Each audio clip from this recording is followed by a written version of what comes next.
I'm Patrick Watson, I'm an astrologer, and you're watching Big Fat Astrovlog, and today I'm going to be delivering a monthly horoscope for all Gemini risings out there for August 2018.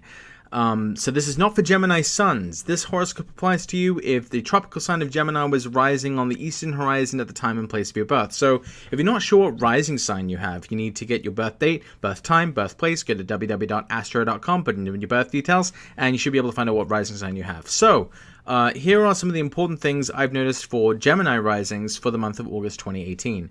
The first really big thing to notice is that on August 11th, there will be a solar eclipse in Leo. So you can see you can see here's the glyph for the sun. Here I put a list of the glyphs here so you can see them. And the moon, shaped like the moon. And when they come together close enough to the north node, it's an eclipse. I don't know if you're going to be able to see it from your location. I presume it's visible from somewhere. But we can tell that it's happening in Leo at 18 degrees of Leo, and that it is in your third house since you were born with Gemini rising, because Leo is the third sign from Gemini. So the third house is associated with siblings, friends, mobility, and school. It has these notions of people who are like family, so that's why it's like friends. Like it can be siblings, cousins, people who are kind of friends of the family, and it has a kind of busy bee kind of notion as well. It's a place where people are kind of going to and fro in like local neighborhood settings. It's sort of that's sort of how it relates to like mobility and the idea of short trips is sort of another one of these sort of slightly more mercurial interpretations of the third house. So what does it mean that a solar eclipse is happening in your third house? Well, solar eclipses begin approximately a year-long narrative that's related to the topic of that house. So what the kinds of things it could be are like maybe you get back in touch with siblings or friends in a significant way.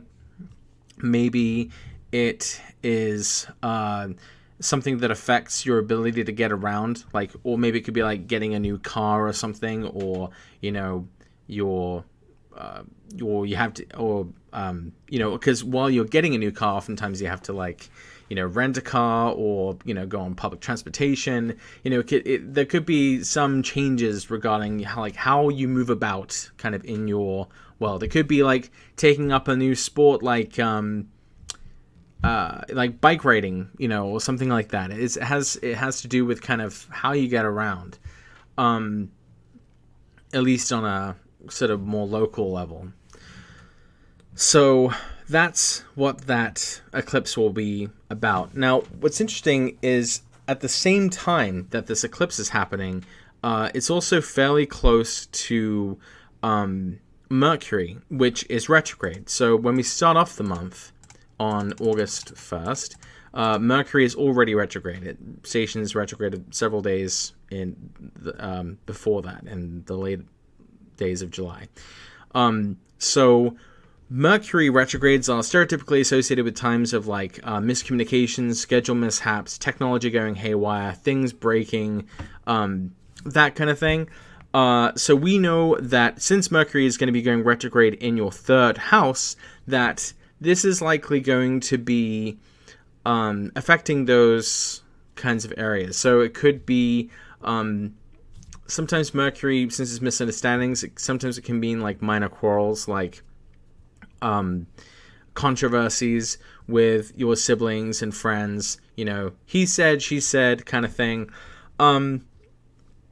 It can also disrupt how you get around. So because Mercury kind of likes to keep things interesting. You know, Mercury is a kind of troll like that. Yeah, it could be like problems with your car, or you know, problems with the way you get around, or you know, the bus will probably be late. You know, with this kind of placement. You know, where Mercury is going retrograde in your chart.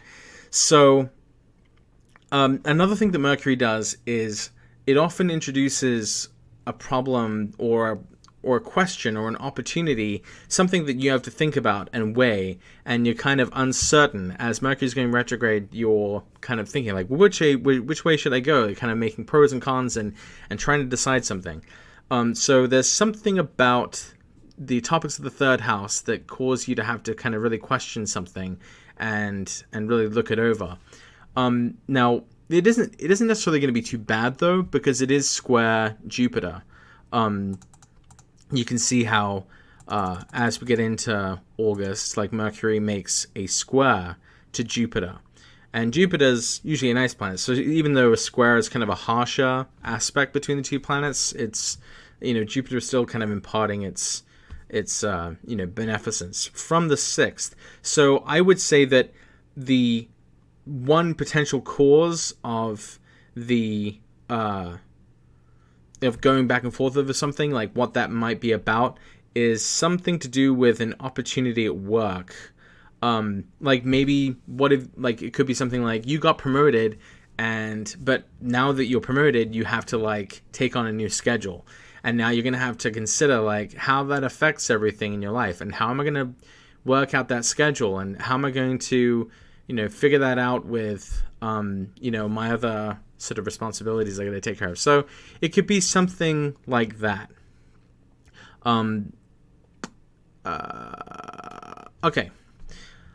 So while you're kind of deliberating in your head about like which way you should go, this eclipse happens on August 11th. So it's almost like regardless of what you decide to do, things are going to be moving ahead anyway. Like you can't really stop the eclipse.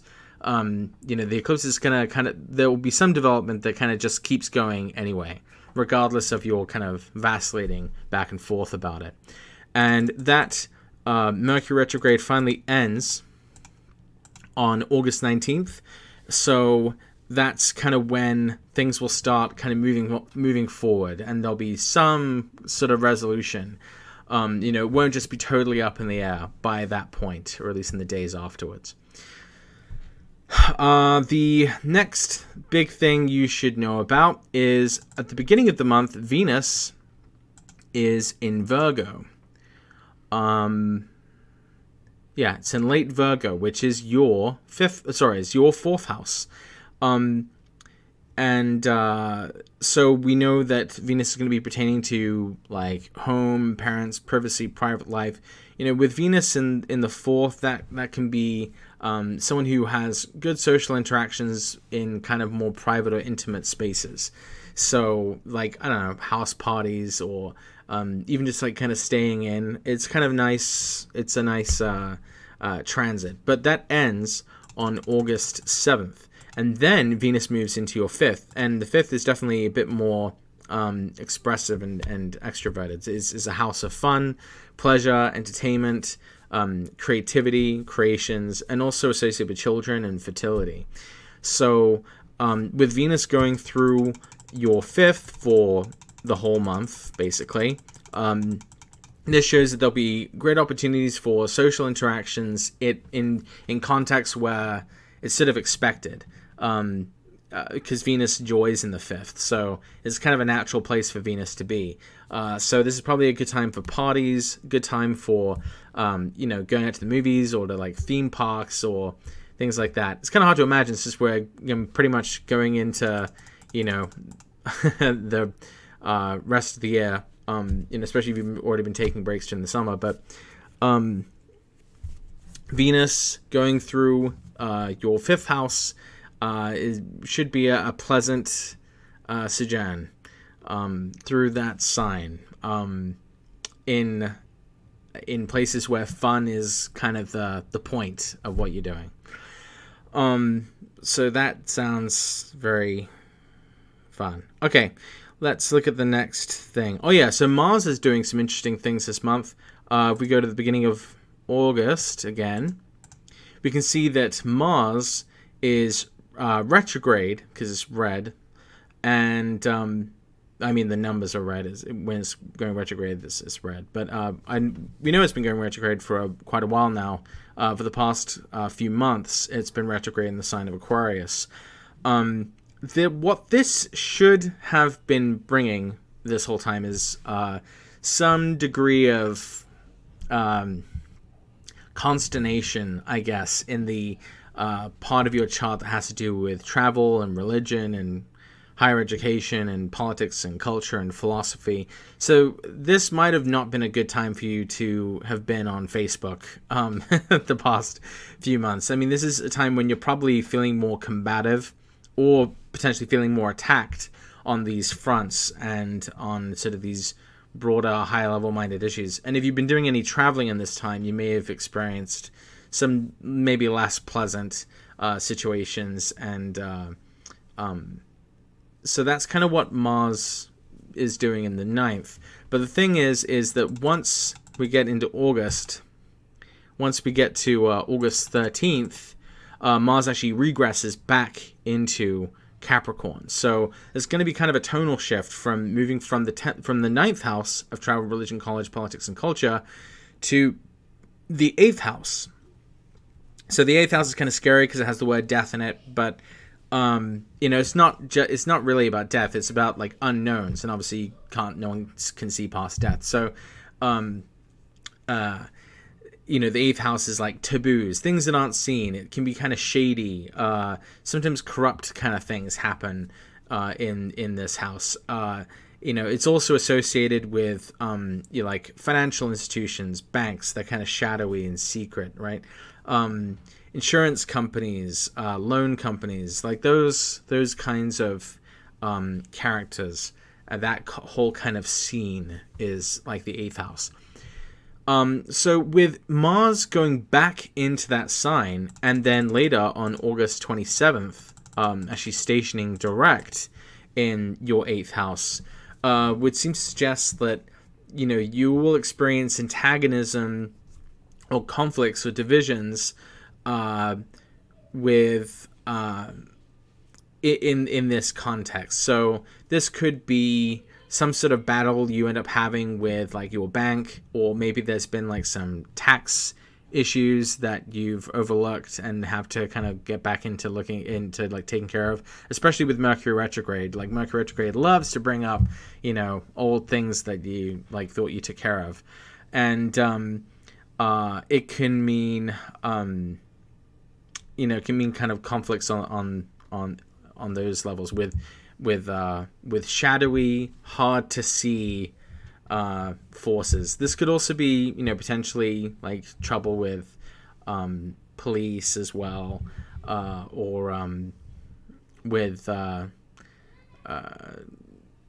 I don't know. 8th house, only has a few, significations. So it's going to be something to do with the topics of the 8th house. And the good news is that once Mars stations direct, it will be kind of acting a bit more normally, and will be kind of just getting back to its regular thing. And the issues that you've been having with Mars retrograde up to this point, you'll be kind of able to move past, at least once that retrograde period is over.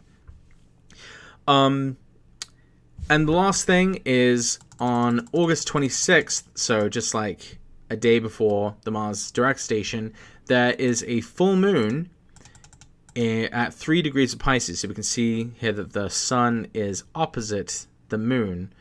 And so having the full moon in the 10th house means that there'll be like kind of a 2-week focus on the topics of your career and reputation and authority figures and your public life. So this might be kind of a public time for you in some sense. You do experience this every year somewhat. You're either going to experience in late August or sometime in September. There's a full moon in Pisces every year. So I guess you could go back and look in the ephemeris and see kind of what was going on in my life when, after this full moon happened in Pisces. And that might give you some idea of, what you might be able to expect with future ones as well. So that's all I have to say about August 2018. I hope you've enjoyed this horoscope. And if you do like it, if you could please give it a like, give it a share, give it a nice comment.